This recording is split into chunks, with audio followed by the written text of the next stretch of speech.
Listen, we're being lied to on a massive scale, and it makes sense if the Bible is true, because it talks about a deceiver, Satan, who deceives the entire world, even to the effect of lying about our entire history. I'm just trying to set up that there are forces that want to keep certain things away from us. The story is always the same. It finds these giant bones, calls the Smithsonian, they come over, they investigate, they take the bones, they go back, and then it disappears. I really hope that you'll stick with me through this short video that I clipped out from the Sean Ryan podcast, where he interviewed the creator of the Y-Files, where they talk about actual giants that literally existed in the past that match up completely and perfectly with the Bible. This is a part of history, I'm telling you, my friends, that the institutions that be want to wipe it away, make it like it never existed so we can continue to live in the dark. It's time to wake up. If you like this content, hit the like button. Help us to get out there to more people. And let me know what you think in the comments. And let's get this journey of truth started together. Let's check it out. Let's dive into the giants. Giants are in every culture's history. Every culture's got giants mentioned. Ancient Indian Vedas, Native Americans, island of Malta, East Asian. Every culture has giants. And the Bible, of course. Epic of Gilgamesh. So giants show up all through our culture. And whenever I see that, a lot of what I do is just pattern recognition. Like, I wasn't even really a flood myth guy until I started doing my show. And it's like, this flood story keeps showing up over and over, no matter what I'm talking about.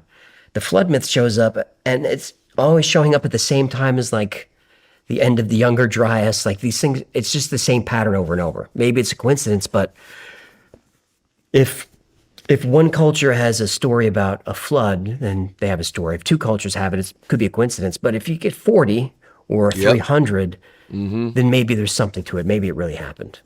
Truth. And I just want to stop it there. Did you hear what he said? All these giant stories are in Native American culture. They're in the ancient Vedas, Malta, Asia. The Epic of Gilgamesh speaks of this giant Gilgamesh. All right. And then it's in the Bible, which I'm going to show you here in a little bit. Okay, but you're also talking about, he calls it the flood myth. Satan counterfeits truth by burying it under a label called myth. In modern days, sometimes it's called a conspiracy. But many people, or I should say cultures from across time, like he said, have talked about a flood. But why would they bury knowledge about the flood? Oh yeah, that's right. It points to sin and it points to God. Let's keep going. So I'm pretty sure that flood happened. Now, as for giants is tricky because we don't have any hard evidence, but we have a lot of circumstantial evidence where the most recent would probably be late 19th century, early 20th, where you just had these discoveries all over America, over 1,000 of them, of these amateur archaeologists finding giant bones. And the story is always the same. Is this guy's, he's digging and he's like desecrating a Native American burial mound, finds these giant bones, calls the Smithsonian, they come over, they investigate, they take the bones, they go back, and then it disappears. Like, that happens over and over through these stories. Is the Smithsonian conspiracies always involve?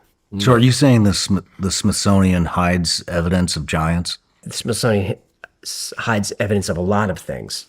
And so the Smithsonian just sort of had this worldview that they're just locked into it. And I think we see a lot of that with pseudoscience, pseudo-archaeology. If it doesn't fit the mainstream narrative, then you're marginalized, you're censored. I'm just trying to set up that there are forces that want to keep certain things away from us. It's hard to know what's true because there's over 1,000 reports in newspapers of these findings. But the mainstream narrative is it was giants were cool at the time, and it was hoaxes, and it was just to make money. But it's just too many coincidences.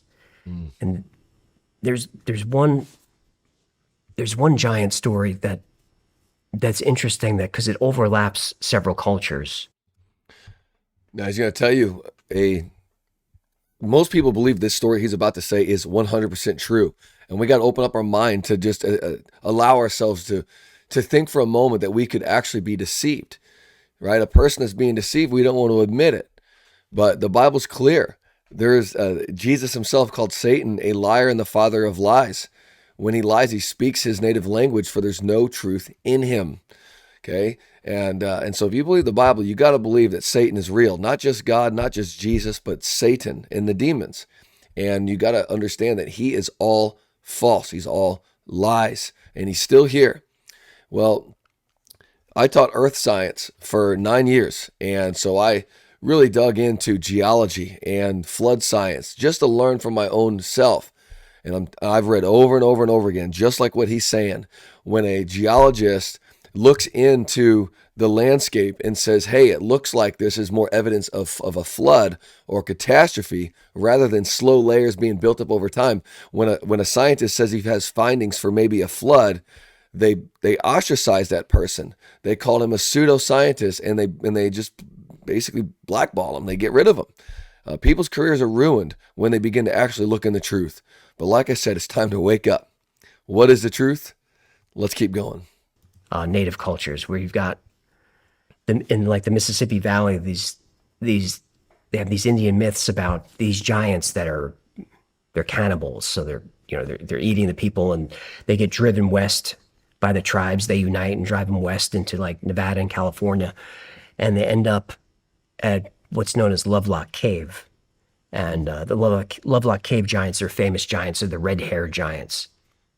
So the story goes that they're at war with all these tribes, and during the war, when the natives are falling, they're like eating them in the battlefield. So it unites the tribes, and they drive them into Lovelock Cave, and they seal the cave, and they set fire to the whole place. And an archaeologist goes in there and finds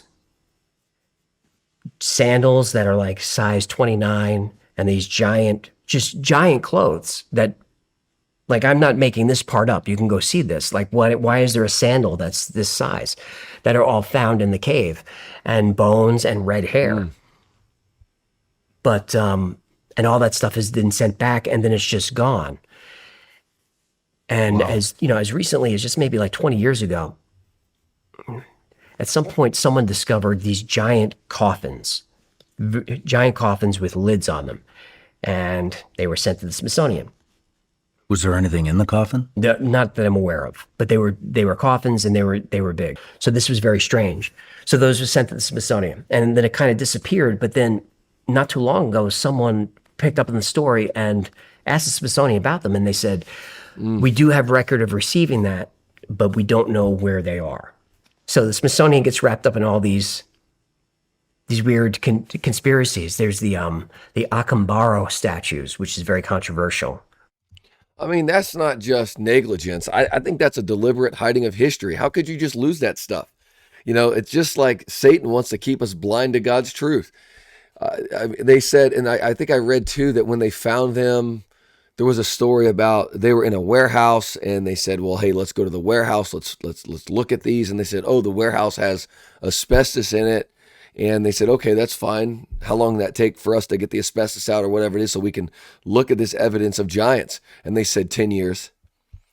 There's something weird going on here, my friends. Something very strange.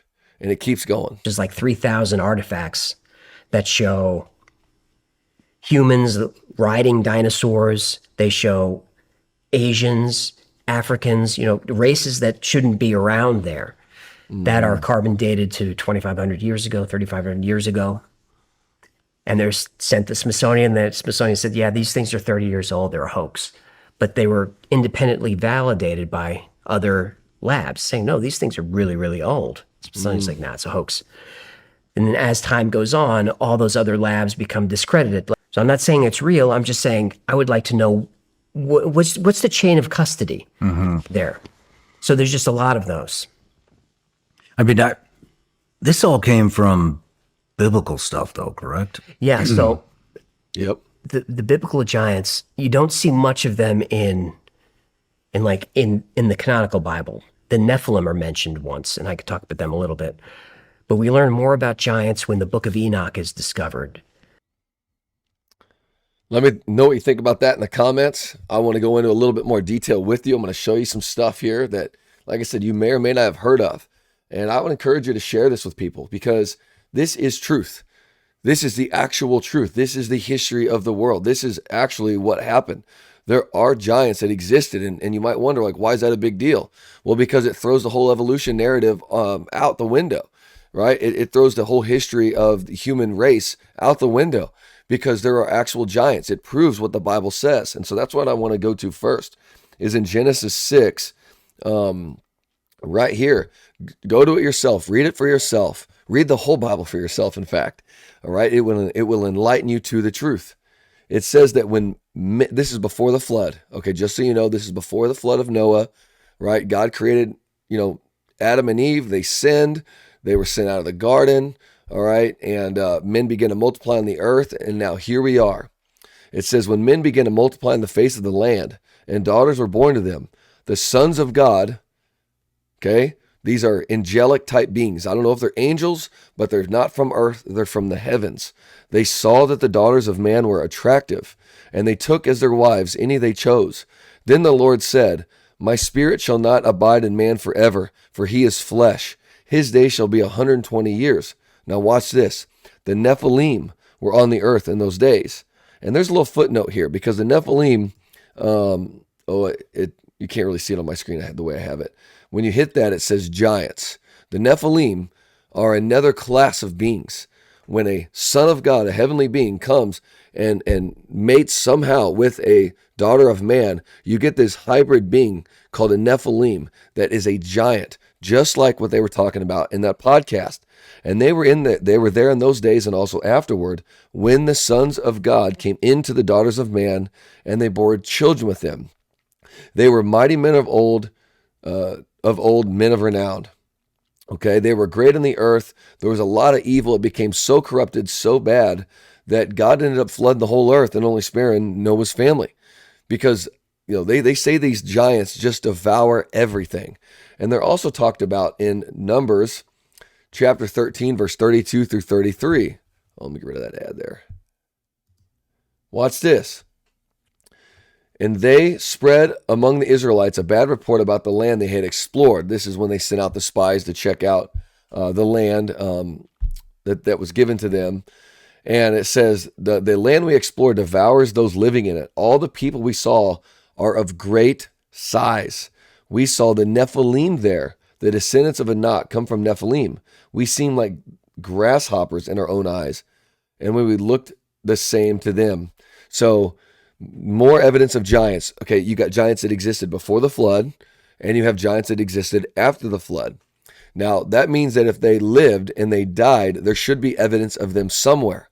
Now, I just want to throw this in there. I want to throw in the book of Enoch, like he said, not because it's supposed to be canon, not because it's Bible, but I want to tell you that Enoch is quoted in the Bible itself. If you actually go to Jude, verse 14 and 15, it gives a quote straight from the book of Enoch. And the book of Enoch that we have, the earliest copy we have, was dated 200 BC, which was written, over 200 years before Jude. So this tells us that Enoch is the book of Enoch. Maybe if it didn't fit in the Bible, all right, it was respected and read amongst the Jewish people because, again, the writer of Jude himself quoted from Enoch, and it's also loosely referenced in other books of the Bible. Okay, now watch this. In Enoch, it says, I want to show it to you. Tell me if this doesn't sound like Genesis 6. It says, it came to pass when the children of men had multiplied that in those days were born unto them beautiful and comely daughters.